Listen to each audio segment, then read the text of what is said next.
Hello, welcome guys. आप देख रहे हैं statistics my passion. Hello, my name is Priyanshu Jain. इस वीडियो में मैं आपको कंसिस्टेंसी के बारे में बताऊंगा। और कंसिस्टेंसी की डेफिनेशन के बारे में सबसे पहले स्टार्ट करते हैं कि व्हाट इज़ कंसिस्टेंसी। कंसिस्टेंसी क्या होती है, इसके बारे में हम जानेंगे।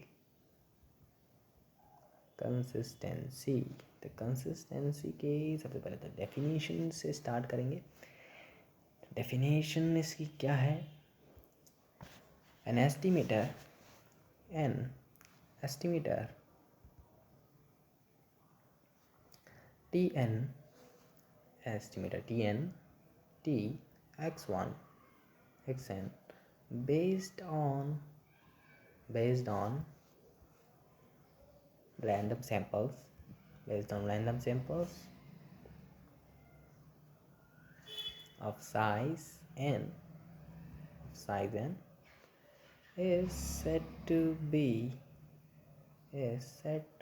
consistent estimator, is said to be consistent estimator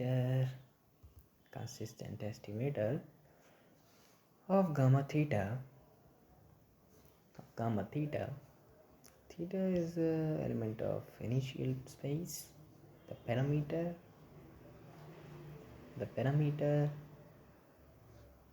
space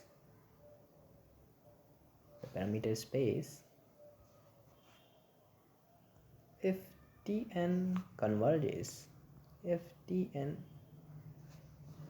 to gamma theta in probability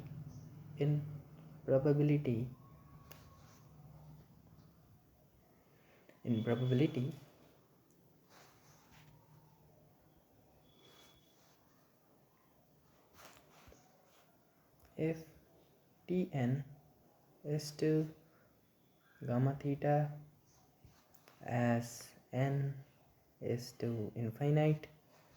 In other words,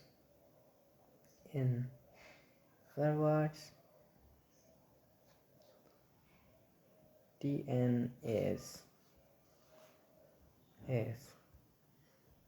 consistent estimator of gamma theta if every epsilon 0 greater than 0 and eta is greater than 0, there exists a positive integer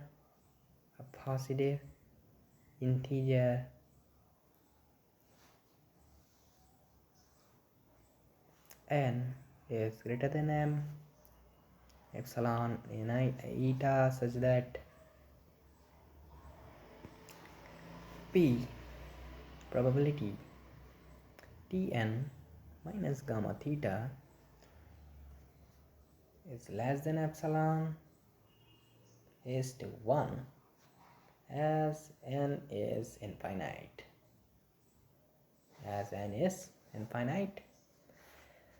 and tends p Tn minus gamma theta less than epsilon is greater than 1 minus theta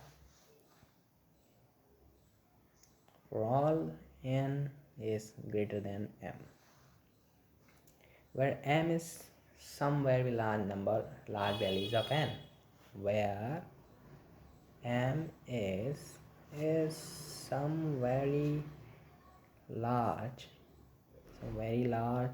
value of n. तो इस definition को simple तरीके से मैं आपको समझाता हूँ, और ज़्यादा इसमें हम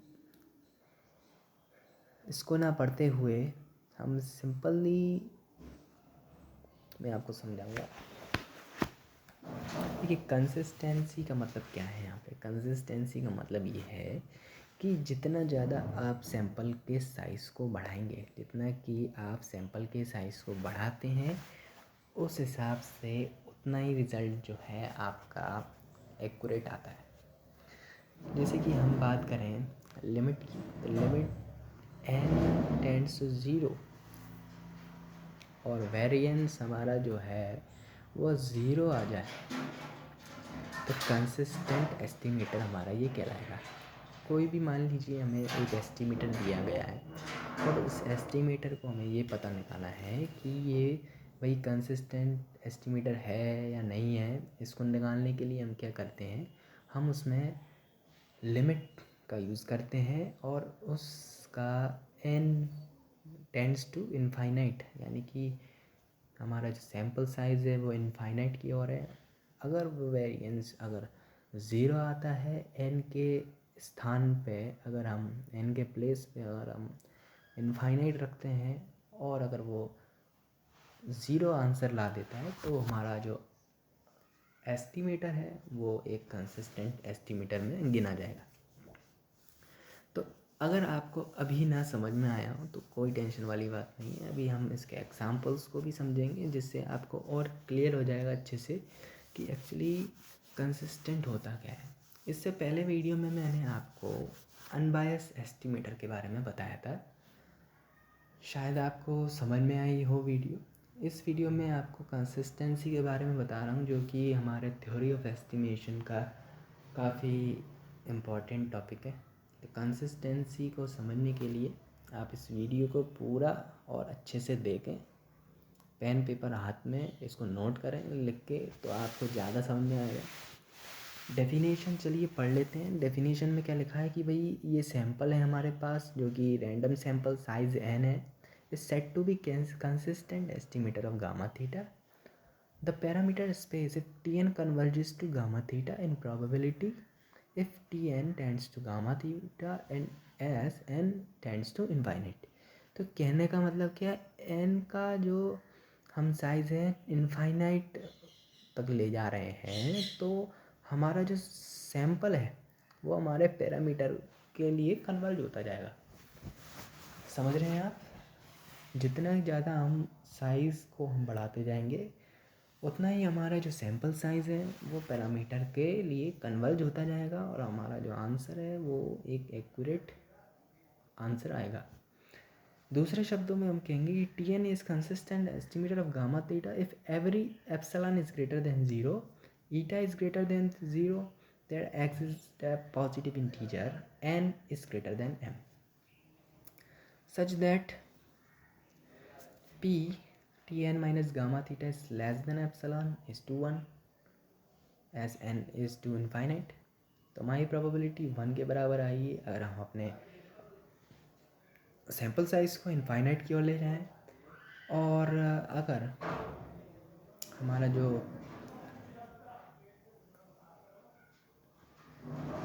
दूसरा स्टेटमेंट है P T N minus gamma theta is less than epsilon is always greater than 1 minus eta. Okay, तो ये हमारे पास दो रिजल्ट हैं। अब चलिए एग्जाम्पल से इसको समझते हैं। तो एग्जाम्पल से हो सकता है आपको और अच्छा समझ में आए। इससे पहले इसमें कुछ थ्योरम्स हैं, तो वो आप थ्योरम्स भी पढ़ सकते हैं कुछ। तो आपको मैं थ्योरम बता देता हूँ क्या थ्योरम है इसमें, कि let Tn be a consistent let Tn be a consistent estimator, be a sequence of estimators, be a sequence of estimators such that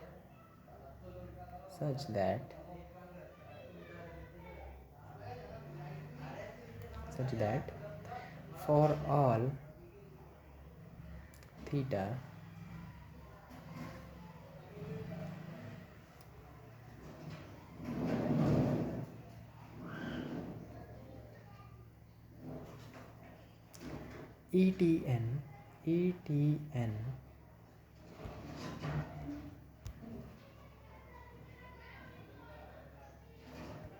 Etn is equal to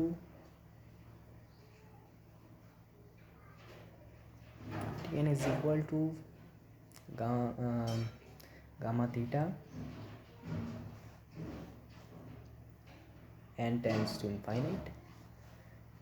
This is the first statement, and the second statement is variance Tn is to 0 if n is to infinite. तो ये theorem में कुछ कह रहे हैं कि let Tn be a sequence of estimators such that for all theta, तो first statement है कि E T N is to gamma theta unbiased होना चाहिए, अनबायस्ड एस्टिमेटर की कंडीशन है ये। दूसरा है कि इसका वेरिएंस ज़ीरो होना चाहिए अगर n टेंड्स टू इनफाइनाइट, और इसे हम तब then Tn is a consistent estimator of gamma theta. तो इस तरीके से ये एक थ्योरम थी, थोड़ी सी इम्पोर्टेंट थी, इस वजह से मैंने बता दी इसको। अब चलिए हम एग्ज़ाम्पल देख लेते हैं, कुछ एग्ज़ाम्पल है इसका। और पहला एग्ज़ाम्पल जो है कॉशी डिस्ट्रीब्यूशन का है, और एक नॉर्मल डिस्ट्रीब्यूशन का पहले मैं बता देता हूँ आपको। तो पहला एग्ज़ाम्पल नॉर्मल डिस्ट्रीब्यूशन का है कि प्रूव हमें ये करना है कि the sample mean is a consistent estimator of mu in normal population mu and sigma square. और प्रूफ हमें करना है कि सैम्पल मीन यानी कि x bar is a consistent estimator of mu. ये हमें प्रूव करना है। तो इसको कैसे प्रूव करेंगे? तो इसमें हमें दो चीज़ें निकालनी होंगी कि एक तो ये अनबायस्ड हो और दूसरा इसका वेरिएंस जो है वो ज़ीरो होना चाहिए। अगर ये हमने दोनों चीज़ें प्रूव कर दी तो हमारा एस्टिमेटर जो है वो एक कंसिस्टेंट एस्टिमेटर में गिना जाएगा। तो इस तरीके से हम सबसे पहले तो हमें जो गिवन दिया है वो लिख लेते हैं। तो हमें गिवन क्या दिया है कि E X bar is equal to mu and variance X bar is equal to sigma square upon N. तो दो चीज़ें हमें यहाँ पे गिवन दी हैं। तो गिवन ये आया कैसे, यहाँ पे आपको कैसे समझाऊँ मैं। तो सबसे पहले तो यहाँ पे ये जो दिया था ये म्यू, वो जो कि मीन दिया रहता है, और ये जो दूसरा दिया है वो वेरिएंस दिया रहता है। तो ये दोनों हमने कैसे निकाले, तो ये मैं आपको समझा देता हूँ। तो ये जो दिए थे वो हमें कुछ ऐसे दिए रहते हैं, E X I is equal to mu दिया रहता है और V X I is equal to sigma square दिया रहता है। तो आप सोचेंगे कि एक्स बार और यहाँ पे एन कैसे आ गया यहाँ पे, है ना। तो इसको निकालने के लिए हम क्या करेंगे, इस जगह इनका समेशन करेंगे। समेशन करने से क्या होगा, क्योंकि हमें चूँकि एक्स बार के लिए निकालना है, तो एक्स बार के लिए निकालने के लिए हम इसमें एक्स बार ई एक्स बार यानी कि sigma X I upon N, sigma X I upon N and 1 upon N E sigma X I, sigma बाहर ले लेंगे, E X I is equal to, देखिए सिग्मा से एन ई कैंसिल आउट हो जाएगा और यहाँ पे म्यू आ जाएगा, यानी कि ई एक्स बार, ये जो ई एक्स बार है हमारा वो म्यू के इक्वल टू है। E X bar is equal to mu, जो कि हमें निकाला था हमने। और ये जो variance X bar is equal to sigma square upon N, ये कैसे निकाला है, इसको निकाल लेते हैं। Variance X bar is equal to, variance X bar निकालने के लिए वेरिएंस की जगह ये एक्स बार की जगह sigma X I upon N रखेंगे। इसके बाद 1 अपॉन एन स्क्वायर हो जाता है, ये सिग्मा बाहर आ गया, वेरिएंस एक्स आई आ गया, देन वेरिएंस एक्स आई जो कि हमें गिवन है कितना दिया है, सिग्मा स्क्वायर दिया है, ये लिखा है, तो सिग्मा स्क्वायर लिख देंगे इसके यहाँ पे। और एक एन से एक एन कटेगा, क्योंकि सिग्मा यानी कि एक एन से एक एन गया, 1 अपॉन एन वेरिएंस एक्स आई की जगह सिग्मा स्क्वायर। तो वेरिएंस एक्स बार जो है हमारा सिग्मा स्क्वायर अपॉन एन आ गया है। तो अब आया होगा समझ में आपको कि ये कैसे आए दोनों, ये दोनों कैसे आए आपको समझ में आ गया होगा। तो अब जो है आगे बढ़ते हैं। आगे जो है हमने सबसे पहले तो ये निकाल लिया कि ई एक्स बार जो है म्यू के अनबायस्ड है। ये हमारा पहला कंडीशन जो कि हमें कंसिस्टेंट एस्टीमेटर में निकालनी होती है वो हमने निकाल ली है कि ये एक अनबायस्ड एस्टीमेटर है म्यू का। अब दूसरी कंडीशन जो मैंने आपको बताई थी कि इसका वेरिएंस जो है वो ज़ीरो होना चाहिए, है ना। तो ये क्या करेंगे हम इसके लिए, तो वेरिएंस एक्स बार कितना था हमारा, variance X bar is equal to sigma square upon N. इसमें हम चलिए रखते हैं एन की जगह क्या रखेंगे हम बताइए, सिग्मा स्क्वायर अपॉन इनफाइनाइट रखेंगे, बिल्कुल सही। In sigma square upon infinite रखने से हमारा आंसर क्या आएगा, जीरो आएगा। यानी कि हमारी ये दोनों कंडीशन यहाँ पे हमने प्रूव कर दी। ये एक अनबायस्ड एस्टीमेटर भी है और जो कि म्यू के अनबायस्ड है, और इसका वेरिएंस एक्स बार का वेरिएंस जो है ज़ीरो आता है। तो ये दोनों कंडीशन प्रूफ हो गई और इस तरीके से ये एक कंसिस्टेंट एस्टीमेटर होगा। एक्स बार जो है एक कंसिस्टेंट एस्टीमेटर होगा किसका, म्यू का। चलिए आगे बढ़ते हैं। दूसरा एक जो कि एग्ज़ाम्पल है हमारा, किसका एग्ज़ाम्पल है, कॉशी डिस्ट्रीब्यूशन के बारे में आपको मैं बताऊंगा। कॉशी डिस्ट्रीब्यूशन, सॉरी यहाँ पे आई, कॉशी डिस्ट्रीब्यूशन। तो कॉशी डिस्ट्रीब्यूशन का एक क्वेश्चन आपको मैं बताता हूँ जिसमें ये बोला गया है कि prove that for Cauchy distribution not sample mean but sample median is a consistent estimator of the population mean. इस क्वेश्चन में ये बोला गया है कि सैम्पल मीन नहीं है, is not consistent but sample median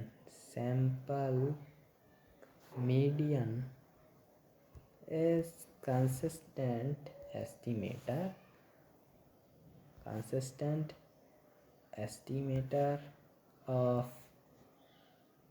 of population mean okay, of population mean। तो ये हमें पूरे इस क्वेश्चन में प्रूफ करना है। तो इसको प्रूफ करने के लिए सबसे पहले हम देख लेते हैं कि हमें कॉशी पॉपुलेशन, इसका जो प्रोबेबिलिटी फंक्शन होता है वो लिख लेते हैं इसमें। इसका प्रोबेबिलिटी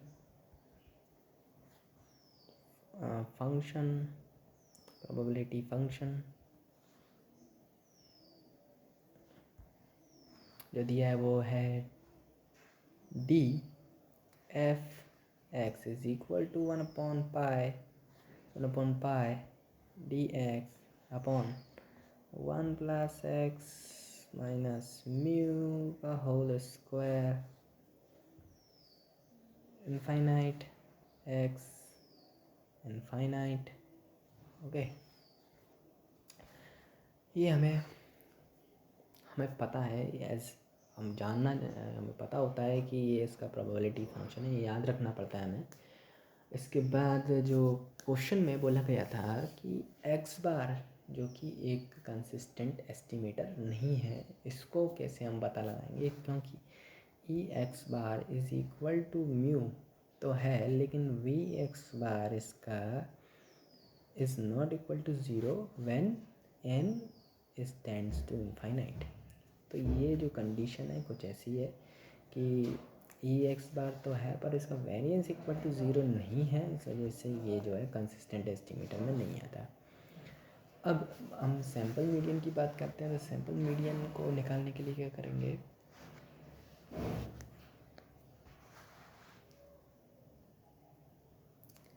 इसको, इस स्टेटमेंट को आप देख सकते हैं, E median is equal to mu तो होता है, पर इसका वेरिएंस ऑफ मीडियन निकालने के लिए जो है हमें नॉर्मल डिस्ट्रीब्यूशन की हेल्प लेनी होगी। नॉर्मल डिस्ट्रीब्यूशन से हम इसको निकालेंगे तो इस क्वेश्चन में जो है 1/4n f1 is equal to 1/4n1/pi² is equal to pi²/4n is equal to 0। N की जगह हमने इनफाइनाइट रखा और ये हमारा आंसर 0 आ गया। इस तरीके से इसका जो वेरिएंस ऑफ मीडियन है वो 0 के इक्वल टू आ गया। तो आप समझ गए होंगे कि अब ये क्या है, एक कंसिस्टेंट एस्टिमेटर बन चुका है। किसके लिए, कौन बन चुका है, मीडियन बन चुका है।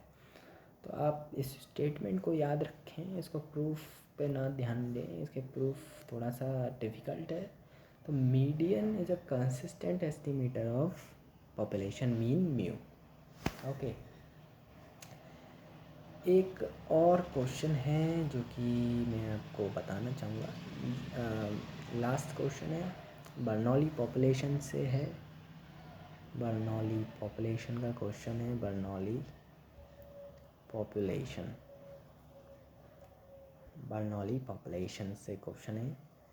और क्वेश्चन में ये है कि x1 x2 are random observations on Bernoulli variate x taking the values 1 with probability p and 0 with probability 1 minus p। मैं क्वेश्चन फिर से दोहराता हूँ। If x1 x2 xn are random observations on a Bernoulli variate x taking the value 1 with probability 1 and the 0 with probability 1 minus p, show that, show में ये करना है कि sigma xi upon n 1 minus sigma xi upon n is a consistent, is a consistent, is a consistent estimator, is a consistent estimator of p1 minus p, p1 minus p। जैसे कि हमने पिछले questions में हमने देखा था, एक question हमने किया था अनबायसनेस, जब मैं पढ़ा रहा था तब इसमें एक बर्नौली का क्वेश्चन था, उसमें हमने टी माना था सिग्मा एक्स आई को। इस क्वेश्चन में भी हम कन्वीनियंस, फॉर कन्वीनियंस हम मान लेते हैं इसको T for Bernoulli population N P N. ये जो गिवन दिया है, हमें दिया है E T is equal to N P and variance T is equal to N P Q. अब क्या करेंगे कि हमें निकालना क्या था, सबसे पहले तो हमें प्रूफ करना पड़ेगा कि जो टी है यानी कि सिग्मा एक्स आई और X bar is equal to 1/n sigma X I 1t/n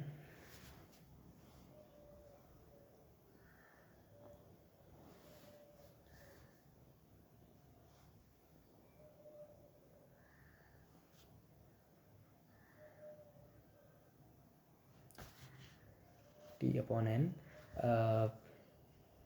यहाँ पे हम इसका एक्सपेक्टेशन लेंगे, E X bar is equal to 1/n 1/n E T is equal to 1/n then N P is equal to P. So हमारा X बार जो है वो तो आ चुका पी के अनबायसनेस। अब हम इसका वेरिएंस और निकालेंगे, तो वेरिएंस निकालने के लिए जो है क्या करेंगे, variance X bar is equal to variance of t/n, variance t/n and 1/n square variance t, और वेरिएंस t की जगह रखेंगे हम N P Q, then P Q upon N ये आ गया variance of X bar. Then N की जगह हम यहाँ पे इनफाइनाइट रखेंगे तो आंसर जो है 0 के इक्वल आ जाएगा। इस तरीके से हमारा जो एस्टिमेटर दिया था sigma X I upon N, sigma X I upon N minus 1 is a consistent estimator of P1 minus P। तो ये क्वेश्चन में आपको समझ में आ गया होगा कि कैसे कंसिस्टेंट एस्टिमेटर निकालते हैं और क्या डेफिनेशन होती है कंसिस्टेंट एस्टिमेटर की। तो देखने के लिए धन्यवाद इस वीडियो को। और अगर आपको और भी क्वेरीज हों कंसिस्टेंट एस्टिमेटर के बारे में तो आप मुझे कमेंट करके पूछें, मैं आपको जवाब दूंगा 100%। और अगर नहीं भी दे पाऊँ तो कोई टेंशन लेने वाली बात नहीं है, मैं थोड़े दिन बाद दे सकता हूँ उसका आंसर। चलिए अगली वीडियो में मिलते हैं। एफिशिएंट एस्टिमेटर आपको मैं इसमें सिखाऊंगा अगली वीडियो में। तब तक के लिए गुड लक, धन्यवाद, शुक्रिया।